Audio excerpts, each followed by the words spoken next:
Good morning, YouTube, and welcome to What the Papers Say with Deek Jackson on the 10th of September 2020. Today's paper is the Daily Mail. You have to excuse me if I'm a little distracted. My dog's outside, and I think there may be rabbits about. So if I jump out of the van, suddenly shouting, "Ollie, Ollie, come back!" It's because he's chasing a rabbit. We'll see what happens. So let's get into it. Front page headline: Experts warn of social unrest over lockdown. This is the headline that we risk descending into social unrest amid falling support for lockdown rules, a health expert has warned. But I think there are various ways that headline should read. Expert warns of fascism under lockdown. Public warned not to behave during lockdown. This is a headline which screams social conditioning, social unrest. I mean, how many euphemisms are there? Expert. Who the fuck is expert in what? And who says so? Who is this expert? The Professor of Public Health at Edinburgh University. A professor at a university. Is he expert in how I feel? Or how the lockdown is affecting me? So this is really because the Daily Mail speaks to its congregation. This is a headline alerting people to the possibility that some people might not agree with them being cowed, sheep-like cowards and putting up with all of these draconian and tyrannical laws the government has foisted on us. Perhaps it's a way of saying, you should watch out, your neighbours might be becoming antsy. Look out for the rebels. And C, rude health. I'm an expert also, although I wouldn't. I'm an expert in lots of things. If you ask me, I'll tell you. So watch out for me, Daily Mail readers. I'm in rude health, and I won't be wearing the mask, and I won't be taking the test, and I won't be having the vaccine. I'm already socially unrested. What is social unrest? Is that like a dog who can't get comfortable in his basket? Social unrest, is that feeling awkward when you're going to ask a girl out on a date? What is social unrest? How about, I warn you, I will fuck your shit up if you try and force a vaccine on me? How about that for a headline? Dick says shit will get fucked up if you force vaccine on him. Following on from that opening shot, we have the Prime Minister of Great Britain, Boris Johnson. Prime Minister pins hopes on moonshot daily virus test for everyone. I've been trailing this for a few days now. It was announced in a news conference yesterday. The government wished to test everyone all the time, just to see if you've got the virus, and if you haven't, we could give it to you. No, only joking. If you haven't got the virus, you'll be allowed to live. I don't mean we're going to kill people who've got the virus, not immediately anyway, but if you do test positive, it doesn't say here anywhere, nowhere, and so far in the government's output on daily testing of everyone, does it say what happens to people who test positive. It's funny that. I'd like to know, just in case that's me. An ambitious moonshot plan for coronavirus testing to avoid a national lockdown, which we're already in. The test is worthless nonsense, indeed. If you walked past a lamp post a dog peed on and its owner had coronavirus, you probably got antibodies. The test is completely worthless. If you had a cold in 2017, you may have mistaken antibodies since it is a coronavirus. Anyway, in the near future, I'm quoting here from the British government, in the near future, we want to start using testing to identify people. Who? Who do you want to identify? And what will you do to them once you have identified them? Health Secretary Matt Hancock said, "This will help the country get back to normal." If you call normal having your government test you every day for a disease which isn't killing everyone and locking you up or injecting you with a forced medical procedure as a result normal. What kind of fucking world are you living in? This is not normal. This is far from normal. There'll be no return to normal. We are not living in normal times. Normal went away. Normal didn't go on holiday. Normal emigrated. Normal moved to Mars, and it's not coming back. Normal died. Normal's buried at the North Pole where no land. Dr. Super Genius, good morning. There is no returning to normal. Your government has both of your balls in a vice-like grip, and it's smiling at you while it squeezes all of your fucking spirit out. And if you sit still for it, social unrest. Oh, I'm feeling a little social unrest. The government has locked me up. It's forcing me to wear a mask and take a test every day, and it wants to inject me with goo.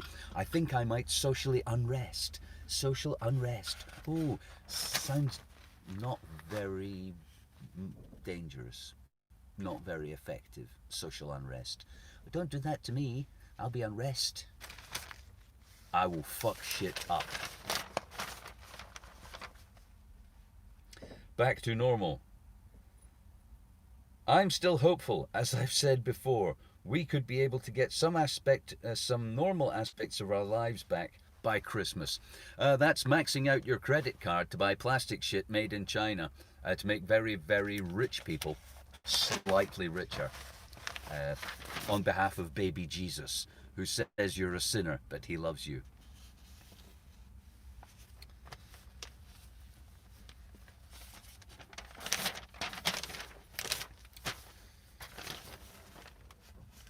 Festive plans of millions in doubt as army of wardens enforce rules. Now, to go with the government's new lockdown in Britain, the Prime Minister announced that they would be employing wardens to police the measures announced by the government. Isn't that the police? I mean, aren't the police supposed to police us? Yeah, Boris Brown shirts, indeed. An army of wardens.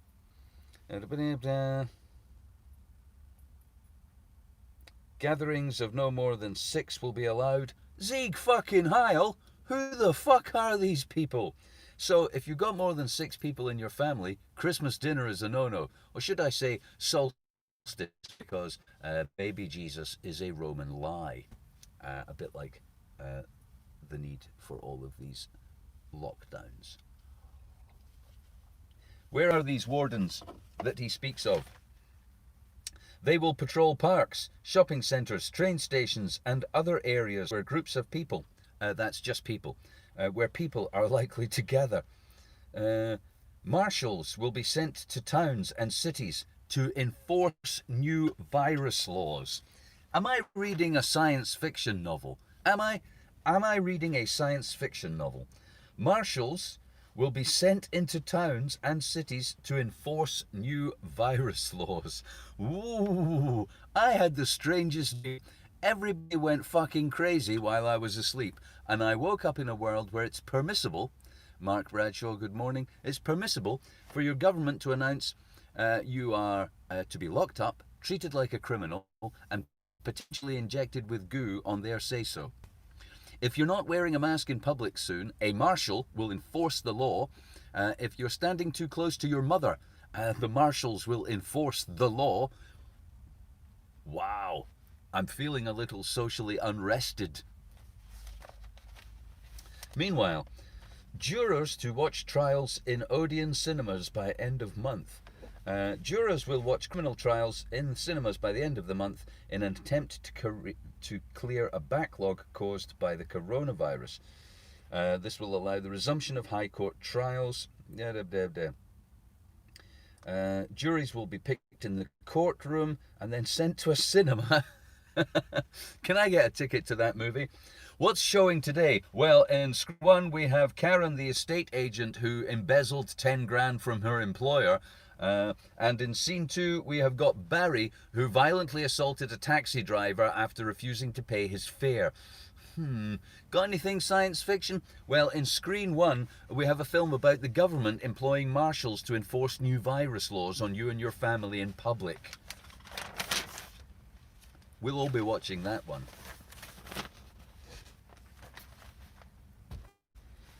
Meanwhile, the vaccine. So, it just gets better and better and better. Oxford vaccine trials halted as volunteer falls ill. Trials of the world's best hope. Bam ba-dam, bam, bam ba-dam, bam ba-dam, bam, bam ba-dam. That's Britain blowing its own trumpet there. We are the world's best hope. Like a Marvel superhero. Step forward. AstraZeneca! I am AstraZeneca. I have come to save the world with an injection of goo that swells your spinal cord. For that is what it does. Trials of the world's best hope for the coronavirus vaccine have been paused after a volunteer fell ill. The news is blow to the drugs manufacturer AstraZeneca because the government's already bought 100 million doses of this vaccine. And it had hoped to have 30 million doses ready for the start of next year. So, what happened? Well, a British volunteer was diagnosed with transverse myelitis, a rare condition causing inflammation of the spinal cord. It's not that rare, actually. In fact, one of the number one causes of transverse myelitis are vaccines. That's right. It's caused by vaccines. It affects your immune system, and only a third of people ever recover if you get it. It can take 2 or 3 years to recover from transverse myelitis, and it makes your spinal cord swell up like kind of a balloon that crushes your nerve endings. So when they come to inject me with a virus, I will die first. Is that social unrest enough for you? I will die first. You ain't injecting me with that shit.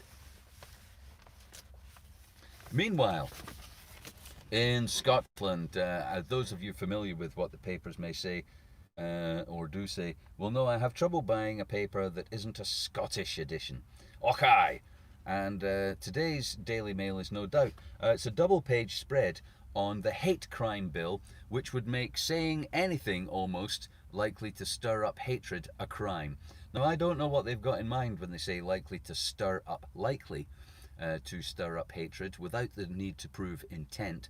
So I could say, wow, isn't religion evil? Uh-oh, that's likely to stir up hatred, and I will have committed a criminal offence. And so this hate speech bill is very badly written, legally speaking, and it would in fact make much of what is in the Bible illegal. The Bible could become inflammatory material, and carrying it could make you subject to criminal action. So, bit of a fuck up there by Humza using laws to protect pharmaceutical companies from legislation or criticism. You'd think he would have to declare that he himself was a pharmaceutical company. So in the same way, I feel that Humza Yousaf ought to declare that he believes in Allah, and therefore he's a retarded moron idiot fuck. And I'm currently allowed to say that because they haven't brought these laws in yet. So I'd just like to take this chance to say, Humza Yousaf, you're a retarded moron idiot fuck. The things you believe, religiously speaking, are evil twattery, and you're a fucking dick, and your hate speech bill is a thinly veiled attempt to curtail the rights of people who think religion is bollocks to say so to your face, you twat. Get off the fence, Deke. What do you really mean? You know, my friends and I are conflicted about what we think about religious people. Some of us think they're evil twats, and others think they're twats who are evil. So, this hate speech crime bill. Yeah, there's some dog over there. I need to keep an eye on my dog. Looks like he might bolt. Ollie, come here. Hey, here. Good boy. Come on. Come on. Come on. All right, that's close enough. So, the only people who opposed this evil twattery in the Scottish Parliament were the Conservatives. The Lib Dems voted for this bill to pass unopposed. The Labour Party voted for this bill to pass unopposed. And so they have my approbation also.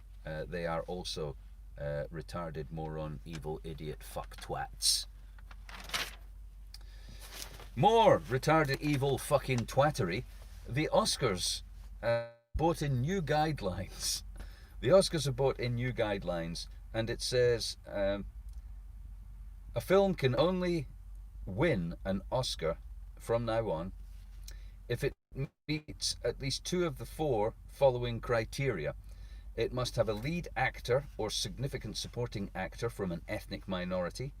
It must have 30% of smaller roles played by women, LGBT, disabled people, or ethnic minorities, ensuring at least 30% of the film's total crew is from an underrepresented group. Hey, how about me? I'm an underrepresented group. Now, I'm struggling to imagine the kind of film that would be. Let's see, we've got a black leading man, a crippled lesbian cohort, and the baddie. I bet the baddie is just a white guy with cargo shorts and a UCLA t-shirt saying, hey, dude, what the fuck? He's the evil baddie of the future, just a normal white guy. And all of the good people in it are scissoring lesbian dwarf people with heavy suntans and stuff like that. And Kirstie Alley, who I remember from the TV series Cheers, I would never have credited her with such wit and panache. But I think I will quote her because her quote is so good. Can you imagine telling Picasso what had to be in his fucking paintings? Really, Kirstie, you're on fire. You've hit it. You've hit the nail on the head. What next? We like your record, but it can't go on the radio because you don't sing about ethnic minorities or LGBT people. Sorry, only songs that contain deep, heartfelt lyrics for loving everyone in the world are allowed on the radio. And everything will soon be like that. Everything will be woke pish in a heartbeat. Everything will be woke pish, and marshals will be enforcing the virus guidelines in public, private, the media, entertainment, everywhere. Woke virus marshal pish.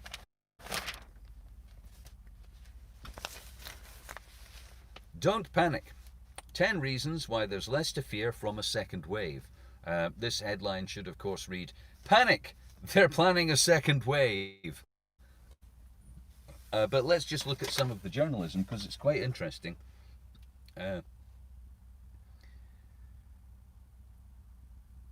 So there's a list of reasons why you shouldn't panic. One of them is infections are less virulent. Researchers at Oxford University have found the percentage of those infected that die has fallen from 6% to 1.5%. Let's just go over that because it may seem rather baffling at first. Less people are dying, way less. In fact, from 6% to 1.5% is like 75% less death from the virus. So since the response is still mental, the response is still like, your trousers are on fire and your pants are full of killer African bees. But the effect is more like you dropped your spliff on your leg. Infections are indeed less virulent. Nobody is dying. That's a 4-fold drop in less than 6 weeks, and it's still going down. Still going down. So, a good reason why you should not panic and not fear any wave, even the first wave. Another one. Early on, many patients in intensive care were put on ventilators, despite the fact this is now widely regarded as ineffective and in some cases a dangerous treatment. That means they killed loads of people. Most of those people who died in intensive care died because they had a plastic tube shoved down their throat and a machine pumped their lungs up and down all day, day after day after day.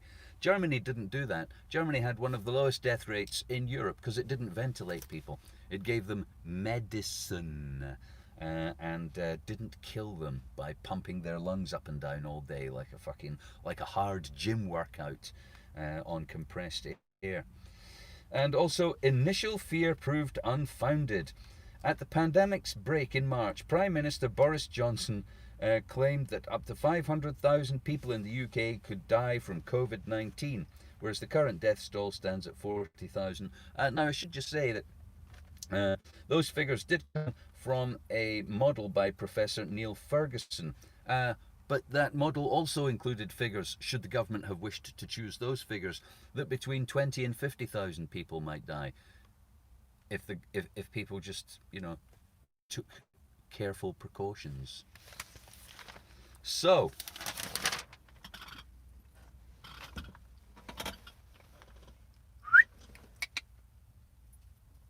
oh, good boy. Good boy. Here's an interesting story. The headline is Migrant Camp Horror Blaze, and it's about a migrant camp in Greece that was built to house 3,000, 4,000 people and now houses 13,000 people. And it's where we lock up all the people escaping from Syria so that we don't come into Europe and spoil the party. And I think the headline should read not Migrant Camp Horror Blaze, but Concentration Camp Blaze, because that's exactly what these things are. These people are being locked up and detained because they want to move from one place to another. They want to leave the place in Syria that we and our allies created a massive war in, and they want to go somewhere where there isn't a war. And who could blame them? So we stopped them. We paid Turkey €4.5 billion to stop them, and currently the Greek Coast Guard is puncturing their boats and trying to get them to drown in the water before they reach Greece. And so these camps are not migrant camps, they are concentration camps. Jawohl, mein Führer, what is the final solution to people wanting to do things we don't want them to do? Perhaps we should send some marshals to the Greek islands to enforce the immigration rules. Perhaps we should give these people a special badge that says they're currently an asylum seeker, just so that we know who they are. We can identify them.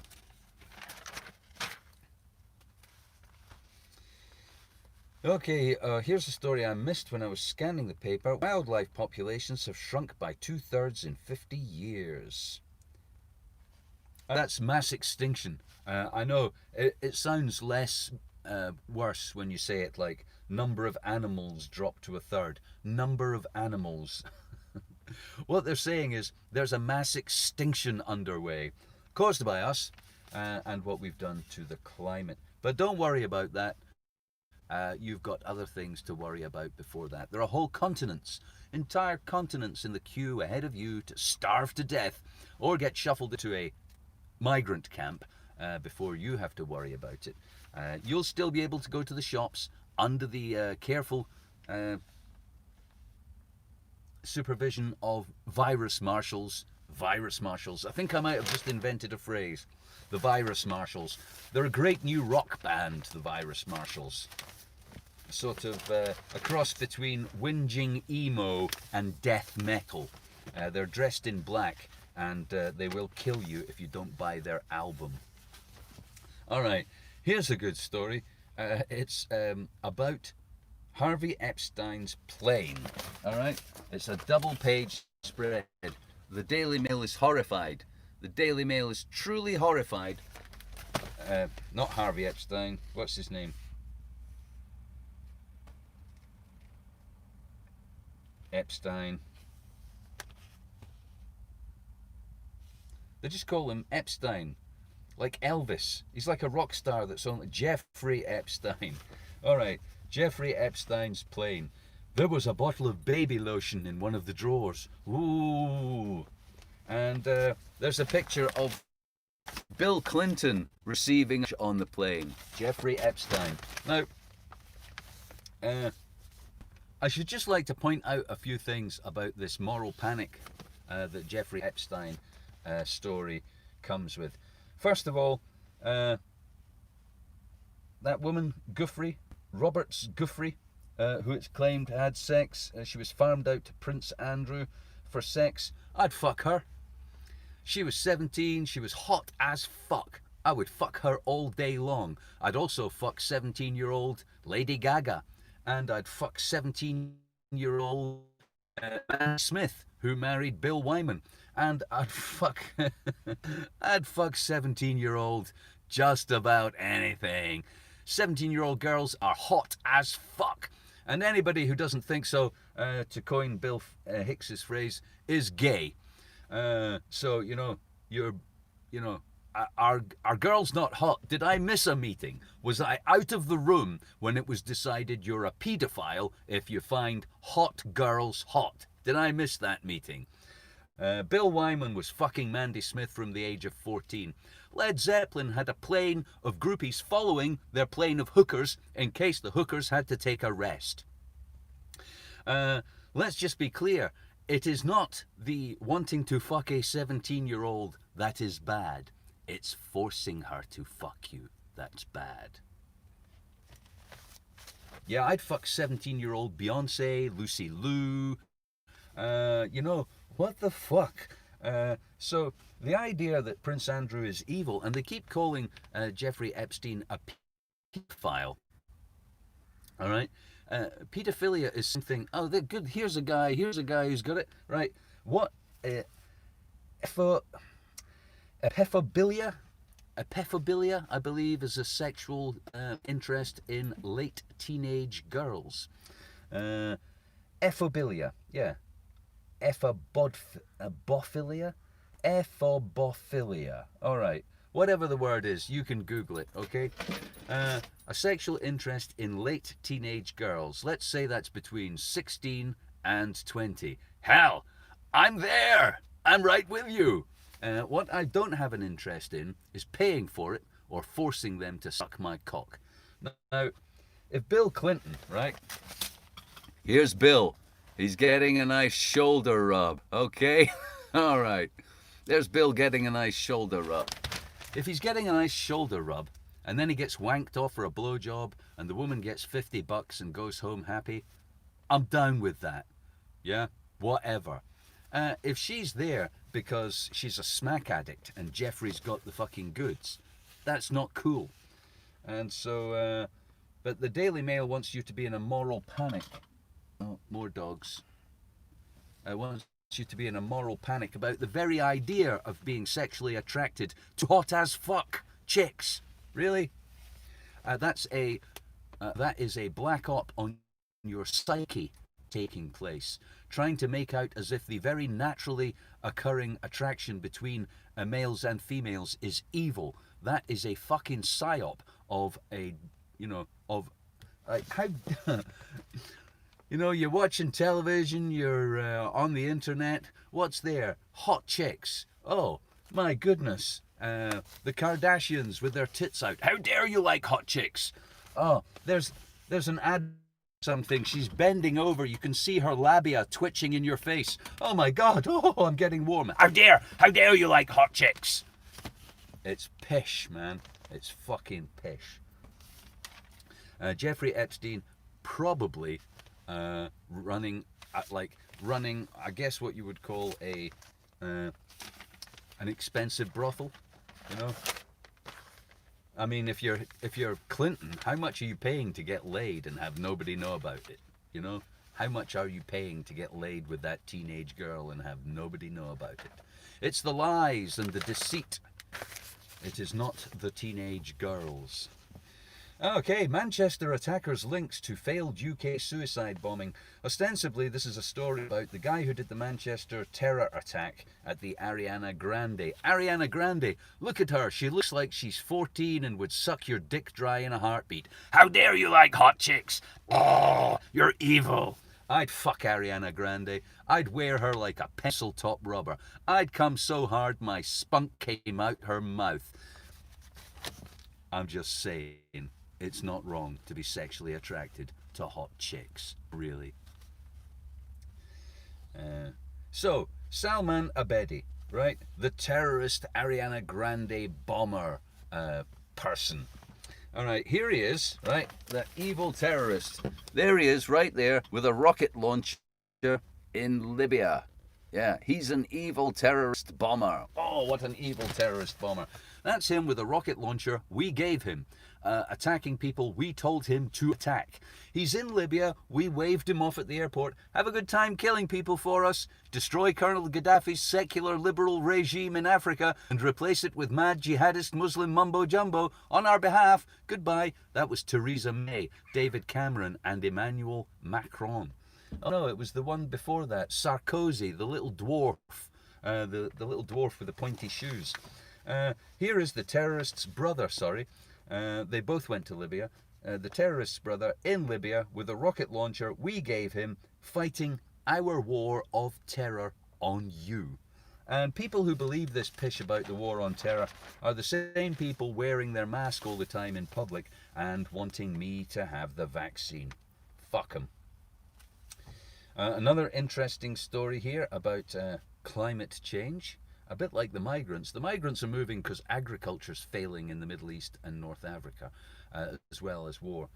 And so here we have a story about how Russia is sailing through the Northwest Passage because the ice has melted at the North Pole. And as a result, shipping lanes are much shorter and much cheaper. And so Russia is exploiting that. And they're calling it the Very Cold War. As warships from both NATO and Russia skulk up and down the Northwest Passage, shadowing the freighters. But it's not the Very Cold War, it's the Not Very Cold War, because it's not very cold that the Northwest Passage is melting and that you can get a ship through it. In fact, it's the Warm War, the Warm Water War, and so on. Well, I think that's about it, and my dog's getting a little bit he's exhibiting some social unrest. What do I think about Extinction Rebellion? They're a bunch of middle-class wankers wasting airtime on the media that could be better spent showing me teenage girls bending over with their twitching labia. Honestly, Extinction Rebellion could quite possibly be a government fucking plan to make climate activism wanky. And all. Okay, maybe we're back, maybe we're not. Climate change is real. We did it. We have reprocessed the atmosphere. I'm sitting in an atmospheric reprocessing machine. It takes the atmosphere in, it turns oxygen into CO2 multiple times, all right? Think about CO2. So it takes twice as much of the oxygen out of the air as it does introduce carbon into the atmosphere, CO2. We've been doing it for so long and on such a giant scale, the atmosphere has been reprocessed. It's simply a matter of time and volume. We have sucked the atmosphere into lots of machines, changed it, reprocessed it, pumped it out again. The atmosphere is now different. It's going to be warming us up. Agriculture is going to fail. Billions of people are going to die. But if you're in the Northern Hemisphere, you can look forward to a kind of Mad Max with virus marshals for the rest of your life. While they try and kill as many people as possible to get carbon emissions down to zero. There's no way of having net zero carbon emissions on Earth with 8 billion people on the planet. By the way, these 8 billion people, most of them aren't smart enough to operate a checkout. The people we need to save the planet, to save humans, to fix the atmosphere we fucked up, we need smart people. That's not people like you and me who are too dumb to fuck. They don't need us. They do not alien terraforming. Really? Oh dear. I'm already in a science fiction movie, but I don't think it's that one. They are, in my view, in my humble opinion, and I'll tell you why it's my humble opinion, because I would kill you too. If I was sitting at the table, okay, hey everybody, I'd like to welcome Deek to the table. I'd like to bring to order the meeting of the evil world rulers here on planet Earth. Deek's got some thoughts to share with us today on our problem vis-a-vis the end of agriculture and the wet bulb temperature that's going to kill all life bigger than a rat in the next 5,000 years. Deek, thanks for joining us. What have you got to say? Well, folks, as I see it, you face two problems. First of all, there's too many humans on Earth. You need to sort that out real soon. You need to come up with a way of getting rid of as many humans as possible, as quickly as possible, without them realizing what's going on and socially unresting you away from your levers of power. Then, the next problem you have is you put so much CO2 into the atmosphere, you're going to have to take it out. And so I'd get Elon Musk on the phone and ask him to invent something that does that, get Jeff Bezos on the phone, ask him to distribute it, or, you know, turn over his facilities to its production. Because if you don't do those two things, you're fucked. And so anybody who thinks we're going to solar panel our way out of climate change is a fucking moron. The only green energy is no energy. Back to the Stone Age if you're lucky. Back to the Stone Age if you're lucky. If you're lucky, you'll be allowed to live because you're useful. And you will live either in a techno bubble like Judge Dredd, you know, where you have sex with holograms and eat Soylent Green and the air is purified and outside is a radioactive wasteland inhabited by people we haven't killed yet. If you're lucky, you live in that bubble, and if you're unlucky, you live outside that bubble. And if you're really unlucky, you survive both of those bubbles, and you get to live on a world denuded of life and made into a radioactive wasteland by the fuckers who tried to nuclear power their solution to climate change because they couldn't do it using any other energy source. Directed energy weapons setting California on fire. You are a fucking moron and you deserve to die. Really, people not bright enough to conjure the effect of the greenhouse and vis-a-vis our output of CO2 are retarded moron idiot fucks, and you deserve everything that's coming to you. Honestly, not only are a lot of people not bright enough to work a checkout, most of the people I have encountered trying to discuss climate with me are not bright enough to describe a molecule. Never mind conjure for themselves the effects of CO2 in the atmosphere. If you're one of those people, you don't have my sympathy. I think you're a fucking moron. And it's people like you who kept us back for the last 30 years from fixing the shit we were doing while we were doing it. Now it's too late and we're all fucked. Partly because of people too dumb to fuck. Oh wait, no, they weren't too dumb to fuck. They were just dumb enough to fuck. And that's the problem on planet Earth. There's a billion humans just dumb enough to fuck. And then they get here and they want washing machines and 4K televisions and the iPhone 57. Well, fuck you. Have a nice die-off, monkeys. Okay, well, thanks everybody. Thanks for tuning in. I had a great What the Papers Say. And I'll be back tomorrow to do another one, if not sooner. Until then, I'm going to go busking and sing songs to people about how stupid they are. And they're going to give me money, simply proving how stupid they are. And so I'm going to have a great day. I hope you do too, and I'll see you soon.